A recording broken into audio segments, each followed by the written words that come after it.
Hey there guys, hope you're all okay. As you can see, it's another sunny day over here. We did get a bit of rain during the night, like this much, so quite discreet and not, we're not into the equinoctial gales yet, it looks like. So it's mild outside and cat comes in. So I'm distracted. I want to do a Shakti energy work update of major importance. So get yourself a beverage, sit down. I will be off to make my coffee in a bit, but I just had to get started. This is another tool that I've been using. Really gorgeous obsidian flint arrowhead of some sort. It's not flint, of course, it's actual genuine, completely black obsidian. I've never been able to really connect with this guy before, and up till today, that is. And today I have used it at the end of my Shakti energy work protocol that I was doing. So for more about the Shakti energy work, I really recommend watching a few of my older videos from this year. I started doing this process in January 2019, so it doesn't go all that far back. However, the changes in my life as a consequence of this work have been humongous and wonderful on all counts. There have been a few buts and ifs, along the way, of course, as there will be whenever you're, taking your whole life apart and putting it back together again. It's not going to be completely self-evident how you go about that, because you encounter your own fears, your own assumptions, your ideas about yourself and others, about the past and the present and the future, and all the rest of it. So, coffee, okay? Yes, and here I am again with my mug, with my bowl of crystallized ginger in the middle of the coffee. And if you see smoke passing by, yes you do, because that's white sage passing here. I had a couple of incense sticks this morning, and by now it's, sage time. So I'm gonna close the door out here just a bit, because I don't want the white sage to go all completely out into the universe, even though maybe I should. Just, it looks kind of cool. Here I am the Pythia, To some extent, I may really be one of the Pythias. The priestess in Delphi, who sits over the, on her stool over the crack in the earth where the fumes rise out of the earth, and she goes trippy and she predicts the future, that type of thing. Delphi. Look it up, it's amazing. I've been to Delphi one time with husband, ages ago. It was awesome. Also because he broke down in tears, and for the very first time, I think, actually, coughed up some vulnerability, Because one guy's vulnerability allows for the other guy's vulnerability. If we're pretending to be heroes the whole time, nobody gets anywhere. So, Shakti. The thing with the Shakti is that as soon as you got hold of this fiery, lava-like energy, the feeling, the sensation of this Shakti energy in your body, basically coming up in your root chakra and up, wherever you want it to go, you'll find indeed that wherever you go in your attention, the Shakti comes with you. That's all there is to it. The two parts, really. The first part is to get relaxed enough that your root chakra will actually allow for the Shakti energy to come in. If you are afraid, if you're tense, if you're insecure, which is the condition of humans most of the time, all of the time, then you won't feel this. It takes relaxation. And there's a gazillion exercises about how to, get in touch with Kundalini, get in touch with Shakti energy and all that. And I'm surprised really that they make such a meal out of it, because all I find that it really takes is just to chill. Go to the root chakra and let it talk to you, basically. Tell you what it is. And okay, so that may be difficult for some people. It may really be a phase that you have to go through and pay attention to and take little steps at a time. And so then after a while the Shakti comes into your body and you can feel it, and it's really all there. There's this enormous, massive energy that becomes available to us, that then we have to find a way to make use of, right? So that's where it gets really interesting. Because basically I'm, of course, still recapitulating here for a bit, because I think it's always worthwhile to just revisit these little items. It's two things really: getting relaxed enough in your root chakra to feel, to get the sensation, okay, this is what it feels like when I do have Shakti, when the Shakti and me, we are communicating. Point one. And point two is, wherever then afterwards I go, the Shakti will follow me.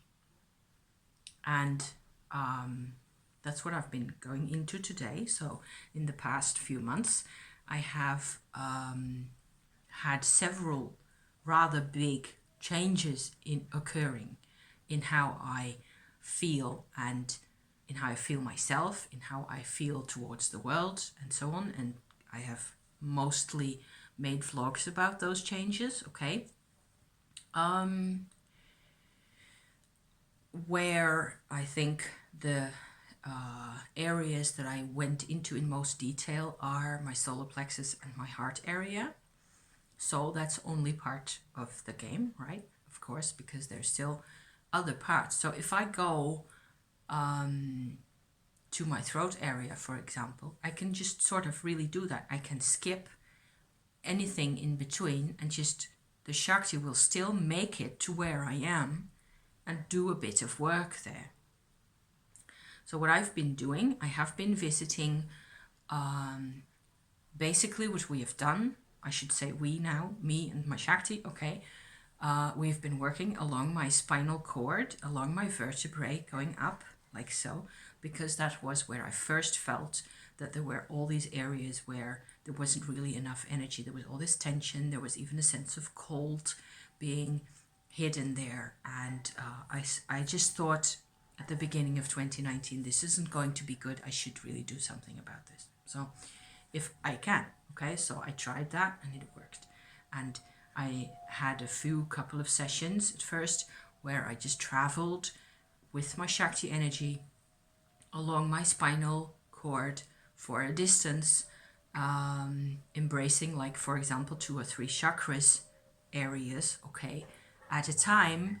And that took me an hour or so, because I went really millimeter by millimeter like that. So I really patiently wanted to have the Shakti engage and interact with every fiber of my being, if that was possible, okay? So that's how I go about this work. If you've never seen any of the other videos, you can still look at this and sort of get the drift of what I'm going on about,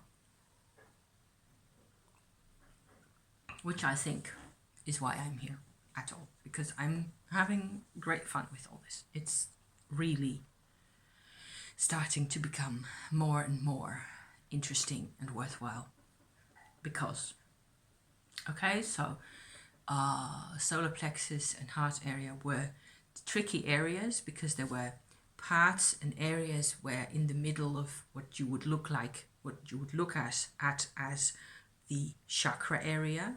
Normally, if you drew chakras on top of on your front like that, that's more or less what it would look like. In the middle of those, petal-y type flowers, there's this area where you would tend to feel closest to who you really are. Your identity is expressed at this area, like there, more or less, and say in the middle of your stomach as well, which is where the solar plexus comes out. And at first, those areas were quite dark, and I could feel that the Shakti working its way outward from my spine, was really getting to be more capable of, coming into those areas from basically from the back, like that. And every time I managed to have a Shakti interaction close to my spine, there would be a change in the expression outwards, like that. You didn't feel every one of those. It's not like I'm constantly monitoring what's happening in there, but I do some of that, of course. What struck me, and that's actually a fairly new idea that I want to give you today as well, is that it's actually possible for people to do chakra work for ages on end without ever really anything changing to themselves in their lives. I'm sorry if that's a big disappointment to you. It's really that something that struck me. It has struck me, and I think there are other people who are thinking about these types of subjects in the world who will at some point realize that this can very well be the case. Of course, it's not the same for everybody, and there will be people for whom already moving around my things slightly because the cat's just gone and lain on the table behind the phone. So I want him to have some space, okay? And I just turned off the sound of the phone so we cannot be disturbed by any beeping and burping noises, okay? Because that's essential. Of course, I'd already started off without doing that first. So yeah, here's me not being prepared.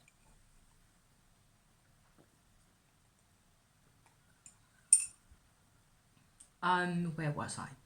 Chakras. So what I tend to look at the moment is that the actual, it is very easy, relatively easy, to make contact with the chakras, each and every one of them, or the whole series of them, as we get presented them, okay, with their colors and all that.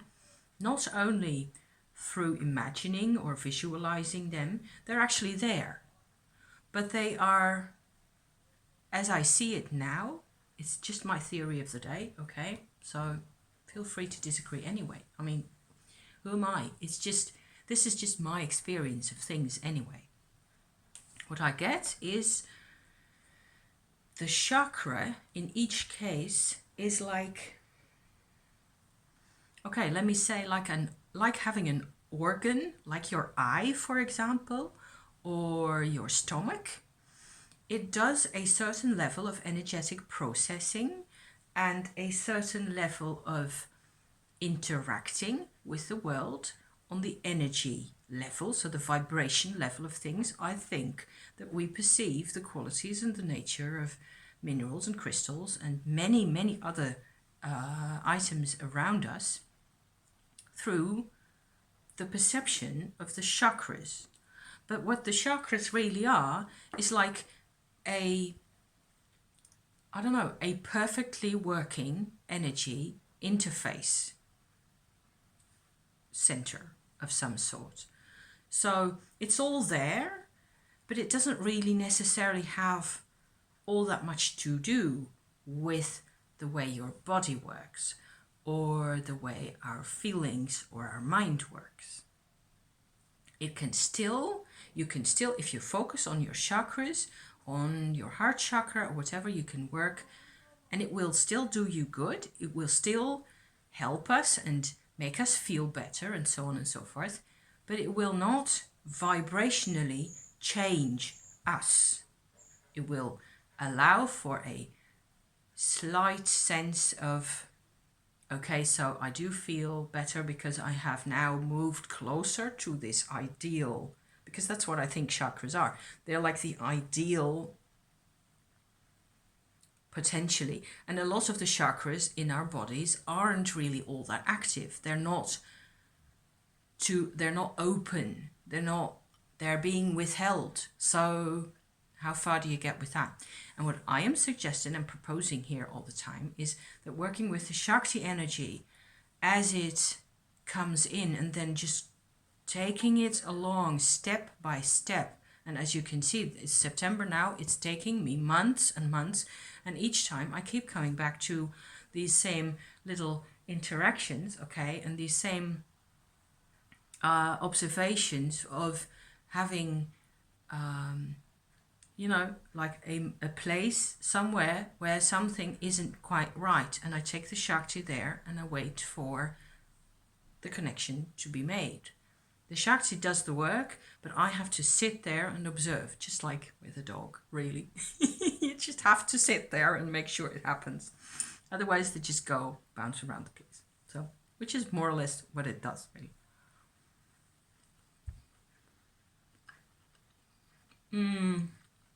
So, in order. So when I get to end that bit of my story here, that's what the big difference really is between chakra kundalini work as it is presented most of the time and the Shakti energy work that I present here. The big difference is that I advise anybody to first go and get quite a helping of Shakti and then take it to where you feel that it needs to go. And then it can work on the cellular, actual physical level. It can actually work there, where, you are maybe in pain, or you're feeling blocked, or your life isn't expressing what you feel like it should express, or any of those, It can go anywhere, especially on the physical level. So this is redeeming the body also, using Shakti energy. So that's pretty cool, I think. Especially, and now this is where I come to my event of the day. I have had like a latent sort of a throat infection for since I was 13 years old or so, when I had a bad angina pectoris. I don't know what that's called in English, like a throat infection basically, and that didn't go away for quite a number of weeks. I had a fever even, and everything was really badly swollen, and I had a throat ache from hell for a week or so. And every time now, even though it is 40 years ago, every time I have extra pressure, extra exertion, I still get tonsillitis, which is like a rather gross discharge of some type or other in my throat. And it doesn't hurt anymore because of general healthy living and not so stressed out anymore and all that, but it's still not the way it should be. And I've always felt that at that time, certainly when I was 14, I shifted the way I expressed myself from being a child that was relatively close to herself and I wasn't really close to myself at that time either, but I was, what happened came out, kind of, and after that I started really sticking my brain in the middle, starting to outsmart people, starting to manipulate people to get what I wanted. I was told basically to go and do that. It sucked from A to Z. It was a very sucky, long, miserable tale. And I have spent the last 20 years of my life, I think, getting to a point where I'm fed up with that, and I just want to be as authentic as I can and, which is why I'm here, sitting here and talking to you guys, and apparently there's people who care. Wow, thank you. I would even just sit here and talk to the universe if I had to, because at some point you have to do this kind of thing yourself anyway. So that's where I was this morning. Still much the same, you know. It is my PMS week also, so I'm not completely all over the moon. I have a tendency to slight headache, hence the second cup of coffee as well. I also had loads of water and tea, and I keep, you know, doing the hydrating business because I have to. But I finally decided that I was going to try and get the Shakti energy I've been working with for the past almost 10 months, so 9.5 months. And it feels free enough along the whole of my spine area. It is expressing itself fairly easily in my whole heart area. My belly feels comfortable most of the time. I don't have any problems there anymore. However, over here it still feels fairly constricted, and generally it's not, you know, it's not really all that. It's still, the past is still very much caught up in here. So I sat, I meditated, I tried to just generally also ground myself a bit, get a bit of white light going so I could feel slightly more open to the energies, and generally as relaxed as I could, because that's what I need to get the Shakti up in the air, okay? And I have been doing some Shakti energy work in my lower areas for the past weekend, so it was really available. It was easy to access. And then we came up to this, actually sort of the brain stem, the top of the brain stem, right there. So underneath, before it becomes my brain. And I was wondering, because basically one other thing that I have to remark on at this point, I react really badly to loud noises. I had been doing a self-care list or self-love check-in list that I sort of, the idea came to me from Kelly Ann Maddox's recent Self-Love September video that I watched, I believe Saturday or something, and I wrote down a few self-care items that I tend to really, these days I got that stuff going pretty well for myself. I tend to, you know, look after myself properly. I tend to do my journaling and my, you know, vlogging and all that. So I was quite pleased with that. However, there was one item on my list that is dealing with overwhelm. And let me see what I wrote down really. Managing overwhelm is what I wrote down. And it just says how, question mark, because past, present, future. And it's like, I was trying to go and look at that from just the self-care perspective. How can I prevent overwhelm on my side? How can I live with overwhelm while I'm in the middle of it? And how can I process overwhelm once it's more or less over, the provocation or whatever it is, okay?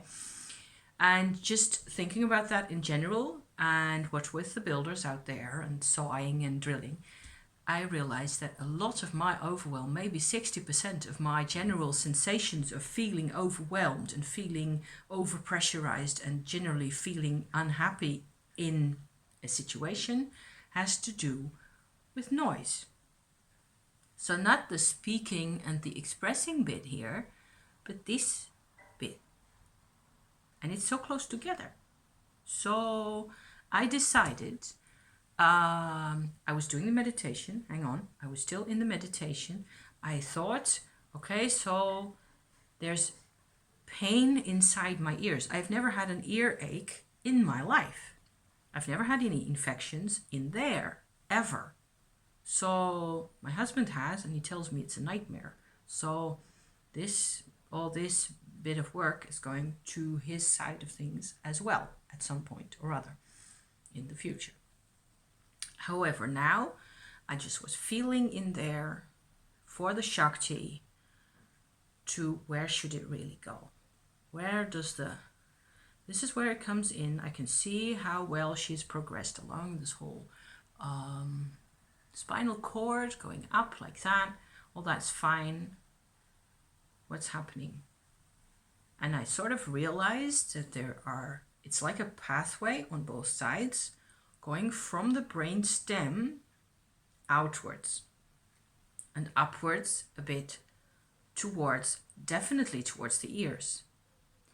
And once I got just around the corner, it was like half a centimeter around the corner into that nerve that is going towards your ears like that, I burst into tears because I could feel the difference immediately.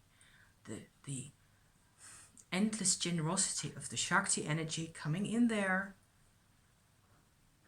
just takes the whole load off. And there's so much history in there of pain, of memories, of people slamming doors and shouting and all that. My father, my mother.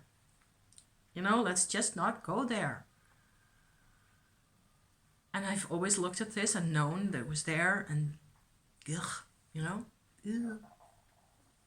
And just the feeling of the Shakti coming in just around the corner on both sides. First on this side and then a bit on the other side as well. And then basically simultaneously. I was already like, oh God, this feels so much better. And since that moment, which was like, 11 o'clock this morning or something, and it will be, 2 o'clock now, so it's only a few hours later, I have revisited that area a few more times, and also on another, trail of events, I have Googled the inner ear nerves and how they're attached to the brain, just to have more intel. Give me the scientific intel here as to how this stuff is all hinging together. An excellent exercise. I will dig up one of those images that I found and downloaded and stick it in the description, the link for you to have a look at, because as it turns out, this nerve that goes from the brainstem outwards, it doesn't only service the ears, of course, you saw that coming, right?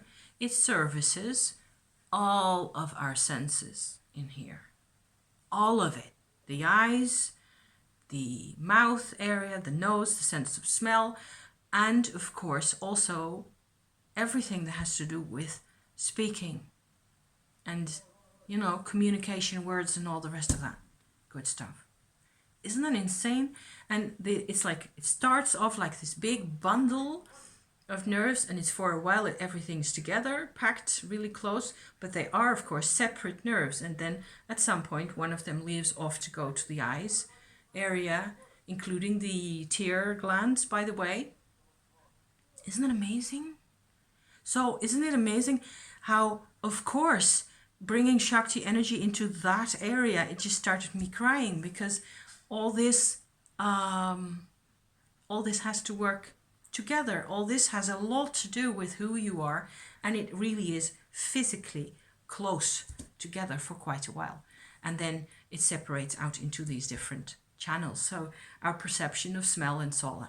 And the other interesting bit about the anatomy that I found out is that our ears, pick up sound, then the information or the message of the sound actually travels back through that auditory nerve, right? Back to the brainstem, and then from there upwards into the actual scully and into the actual auditory nerve processing units that are, I think, in here somewhere over the top. So it doesn't go like that upwards straight away. It goes back to the brainstem where it all came from. Somebody called this Grand Central Station in here. Isn't that insane? So I found confirmation of a kind in the science of what I had experienced. But the important bit, of course, for me today to give to you is that the Shakti energy coming in there actually resets. It actually does reset the nerves, the whole coming and going, the whole way we apprehend the world, you know, with hands, originally it means taking in Latin, or clutching even. But apprehension, of course, also means fear. In a nutshell. So I think that's pretty cool. That's half an hour's worth. This might just be digestible by itself. I'm gonna leave you to it. Thank you so much for watching, and back soon with probably with more on this. Okay? Thank you. See you soon. Ciao.